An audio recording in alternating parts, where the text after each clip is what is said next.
Euronews Albania has become a trailblazer by becoming one of the only handful of media companies in the world and the first in Albania that has introduced AI into the world of television. This week, we welcomed a new member of our team at Euronews Albania, Tokyo Tirana, an AI newsreader who will read some of the news starting on the Good Morning Albanians morning show.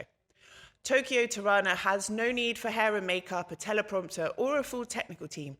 Rather, she exists virtually and is fed with a script that she then reads in full to the audience.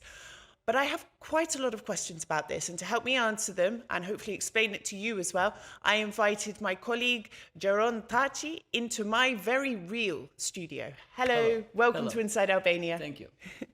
Hi. So I just passed my A2 Albanian language exam, and it was very difficult. And I'm wondering, how on earth did we manage to teach an AI entity the Albanian language? And is it relatively easy to teach other AI entities different languages? Yes, it's fairly easy now because AI, as you told, and I was hearing you, it's like just getting visual, but it was everything there. Now, at this moment, AI found a way to communicate with us. And the way to communicate is the language. And what it can do, it can translate you in real time in another language and even move your lips as you are talking the other language. So I think for the humanity will be not anymore a problem to learn a different language because it will automatically translate it. But how does she learn it? How does she learn it? Well, there are several processes about that because there is something to be explained into artificial intelligence. The term artificial intelligence really is like an umbrella who covers a lot of mini processes and a lot of technology which has evolved in these 15 years. So by comparing the words, by comparing the meaning, by having access to a lot of information online, and we feed the artificial intelligence model to learn a language, and then we feed maybe another network to learn something else, and then we compare it together and they find the meaning and do the translation. So this is something that I try to explain it in human words, but to turn that into AI would be a lot of time to explain it. But I think it will be very easy for somebody to translate and even to talk in another language, in many languages, many 200 languages. But this, I mean, I'm learning a language and I take a lot of pride in progressing and getting better. By having AI sort of be able to remove the need for someone to learn a language, I mean, that's taking away a bit of our humanity in a way, isn't it? Why? Because you want to learn a language, you put effort into it, you know, there's that personal sense of accomplishment, of achievement. Maybe. Will people stop learning languages and just For me, use it AI? never was, for example. You know, I speak like 2 languages, plus Albanian 3, and like I just have to learn it. And for me, artificial intelligence is something that I put my mind at ease because I think that, okay, now I can correct myself on it, and I can do just the script in one language and it will turn it into another one. So Tokyo Tirana, for example, has been fed with lots of other information about in Albanian language. She's listened to people speaking Albanian. No, it's not like that. How does she know? Because her pronunciation was better than mine. Well, it's like emotionless for the moment, and the idea is that we put data into Albanian language to the artificial intelligence, and the artificial intelligence moves the face by talking in Albanian the words that we have written to read the model. Okay, it's a difficult concept for me to get my head around in a way. So it's like visual effects based on text. But the sound as well. Yes, the voice, you can take any voice. Yes. And make it so, for example, what I was telling you a little bit earlier is that I can take your voice and make you speak in any language. Yes. Now, this is something I'm going to come to in a minute, actually. But what, in the context of media, like broadcast media in particular, What benefit does having something like Tokyo Tirana bring to a newsroom? As I told you, Tokyo Tirana is just the visual part of artificial intelligence. I think artificial intelligence will even run a television by itself. So, for example, let's put something like this. Like, I have to make a television in 48 hours. So, what should I do? I take an artificial intelligence, connect it with the Google News, and then I take the data from the Google News, feed it into a model like Tokyo Tirana, and make him or her read the news, and then generate with artificial intelligence the pictures, and I go online in a YouTube channel live.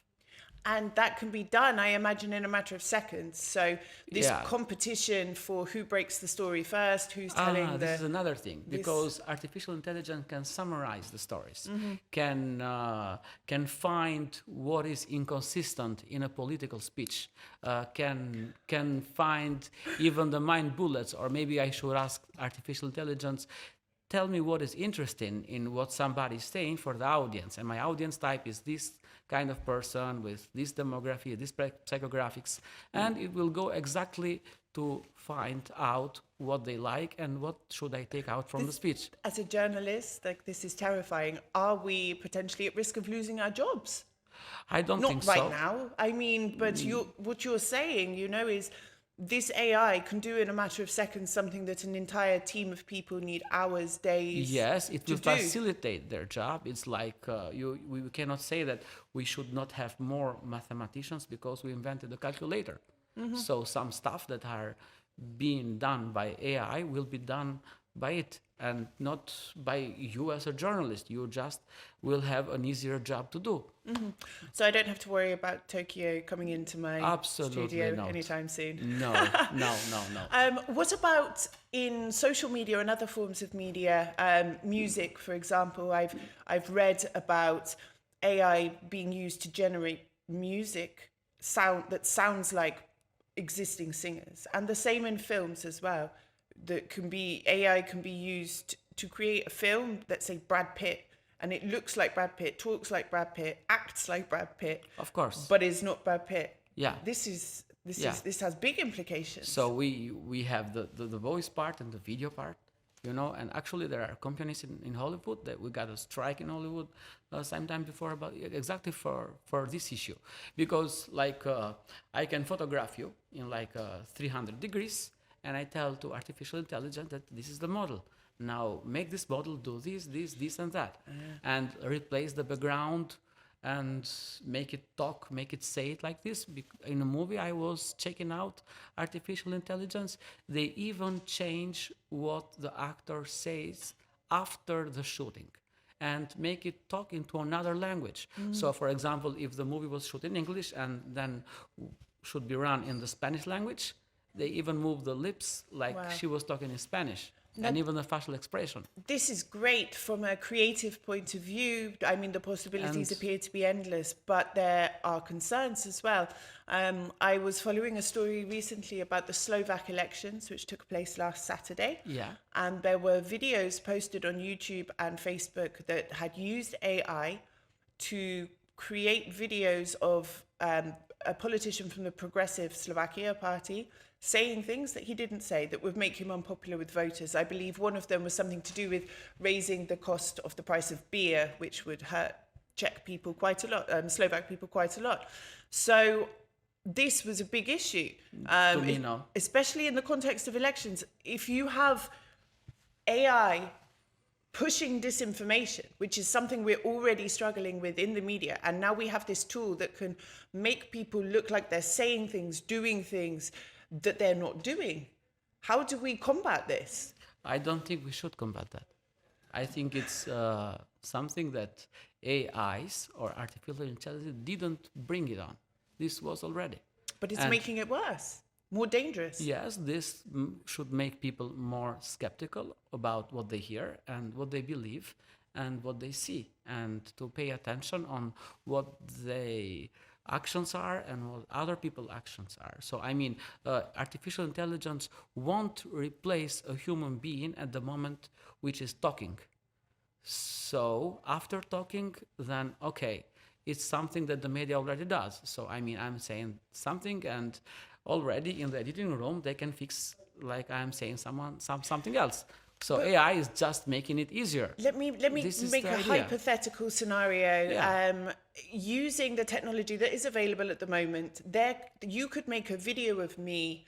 I don't want to give an inappropriate Anyway. example, but saying something Yeah. terrible. Yeah. You know, like cats are horrible, kill them all. I'm choosing the safest option Yeah, possible. I got it. And this would go all over YouTube, and it Yeah. would look like me, sound like me, but Yeah. I haven't said it. Track it down, put them person into cart. So I mean, if I have to fix something with a computer and I do something wrong with my computer, that doesn't mean I should not have a computer. No, I agree. I guess my question is more how we prepare ourselves for the challenges democratically. These challenges could be fixed also by artificial intelligence tools, which can detect other artificial intelligence that make the deepfakes. So I mean, this is the only thing we can spot out, because it will be very difficult for a human being with an average intelligence or low intelligence to detect a fake video. Because these kind of videos, you know, they could be used for anything, and this can put people's lives in danger. It can change the course of an election. It could change the course of a war. You know, it has very real implications. Yes, to me it's okay, because this phase I think has passed. Because now people around me, I notice them, they say, this must be fake. This must be fake. People are more cynical. Yeah. So this makes them reason more and not take for granted everything that they see. So what's next? We have Tokyo Tirana reading the news. Are there any other plans for her to take over more, or not take over literally, but to do more, or to integrate AI into other areas of our work here? I think it will be integrated in slow pace and with security. And Caution. So I think it's the way to go, and people working here will have more tools in their disposal to do better work. Yes, this is what I mean. I am very cautious with the AI, but I do appreciate how it will free up time and help us be able to do the other thing. Yeah, I often say, I wish I had a clone, you know? And now I you could. you can. Like it's like God help us. you can test a clone. Yeah, it's not a problem, that one. Are they at the stage of being able to clean my house, do my invoicing, pay my bills yet, or are we not there yet? Everything that can be, this is a nice problem.